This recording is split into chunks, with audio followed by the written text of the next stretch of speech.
La vie associative est l'expression même de la vie. Avec pour seul objet le bien commun, des femmes et des hommes trouvent la force dans leur engagement pour se regrouper, s'associer autour d'un même but à atteindre, d'une même œuvre à réaliser. Voilà l'esprit d'association.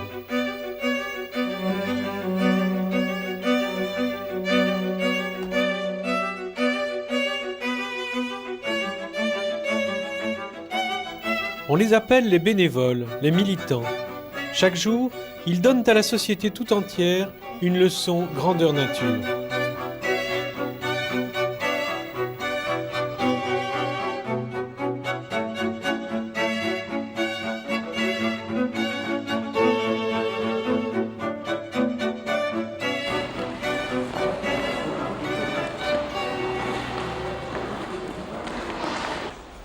S'associer pour moi c'est s'aider l'un à l'autre et puis avoir des amis. Le besoin de se retrouver ensemble et puis de se lier d'amitié si on ne se connaît pas ou d'échanger si déjà on se connaît, mais c'est un grand plaisir.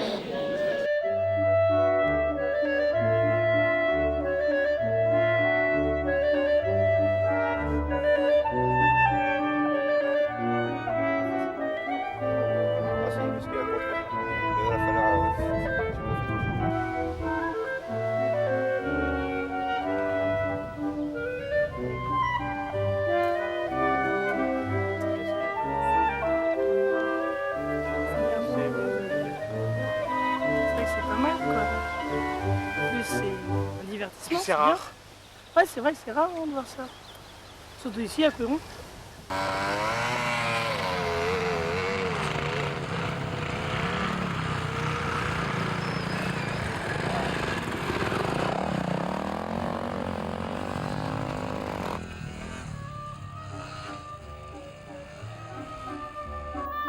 Espace de débat, lieu de rencontre avec l'art, temps de pratiques sportives et de découverte de soi, la richesse associative est à multiples visages.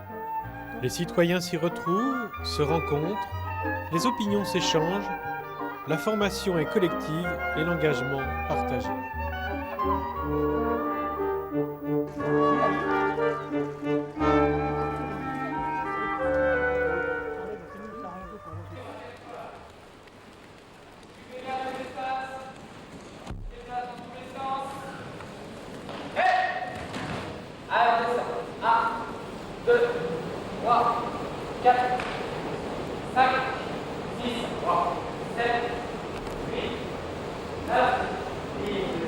Pour moi, je pense que la vie associative à Cuiron, elle est très importante et très développée. On peut en fait trouver toutes sortes d'activités, toutes sortes de sports, toutes sortes de...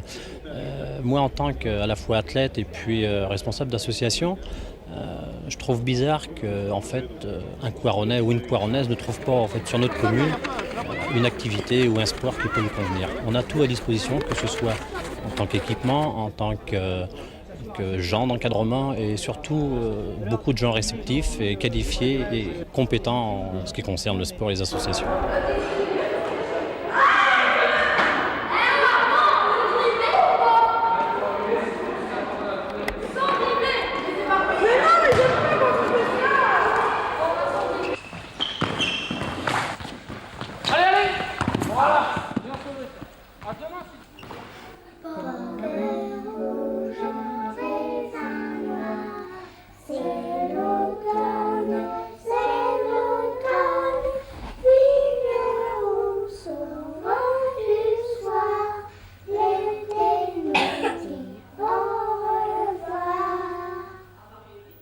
La réalisation d'un projet nécessite la mise en commun des efforts et des compétences des associés que chacun d'eux isolément ne pourrait mener à bien.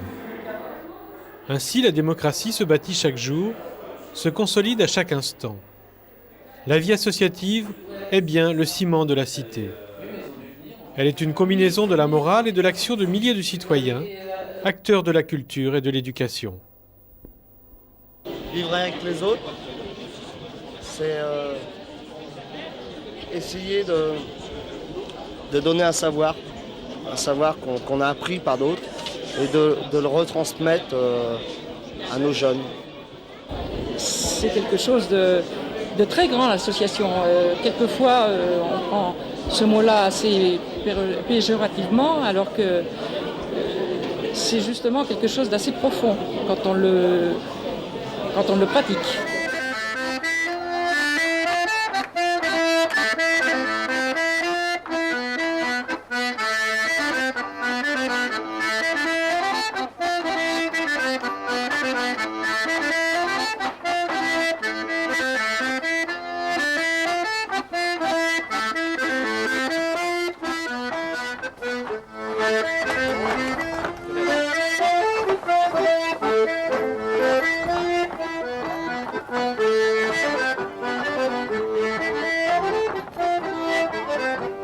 Il ne faut pas laisser une erreur dans ce travail, il faut recommencer jusqu'à ce que ça soit bien.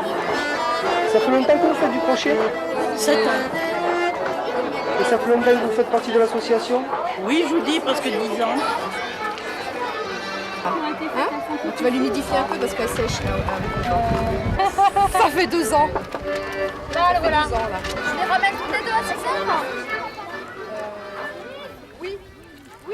60 bénévoles, et puis le temps, on ne le compte pas le temps, hein. C'est sur les temps de loisirs. Alors comme là, on va passer l'après-midi, puis toute la journée de demain, quoi. Ça fait combien de temps que vous préparez Comme on disait tout à l'heure, les premières ébauches, c'était déjà en fin de saison dernière, en fin d'année. Et puis après, c'est le contact avec les coureurs et voir le prix de revient. Les premiers préparatifs, disons, ont commencé il y a 8 mois environ, avec le contact, prendre des contacts avec les coureurs, les sponsors, les municipalités, enfin la municipalité, les conseils généraux de Loire-Atlantique et toutes les personnes concernées par la réunion. Là actuellement, certaines personnes sont obligées de prendre des vacances pour venir nous donner un coup de main. Donc on prend beaucoup sur notre temps de travail et ça représente plusieurs heures dans la semaine, voire comme cette semaine, on compte pratiquement 20-25 heures passées au vélodrome. Voilà,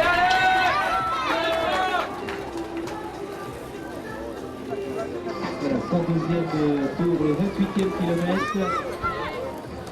10-2.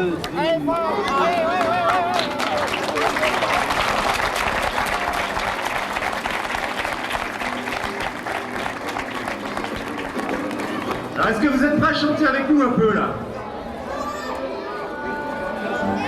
On vous entend pas d'ici.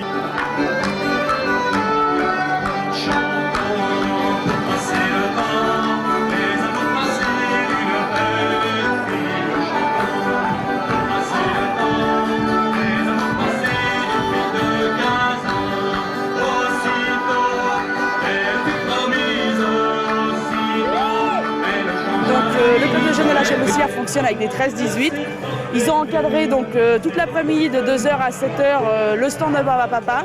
Il y a eu un atelier danse qui a bien fonctionné sur scène avec 7 chorégraphies, 7 filles. Et il y avait de la pêche à la ligne. Est-ce que ça représente beaucoup Énormément d'investissement sur la fête de la Chab, mais aussi à l'année. Donc par exemple pour monter l'atelier danse qui a été encadré par les filles, donc une des filles qui a encadré l'atelier danse, ça a demandé 3 mois de répétition, on va dire 2 fois par semaine. Pour la Barbe à Papa un peu moins et pour le stand de pêche à la ligne un peu moins, mais ça demande quand même beaucoup de travail sur l'année. Ça me plaît, sinon je serais voilà.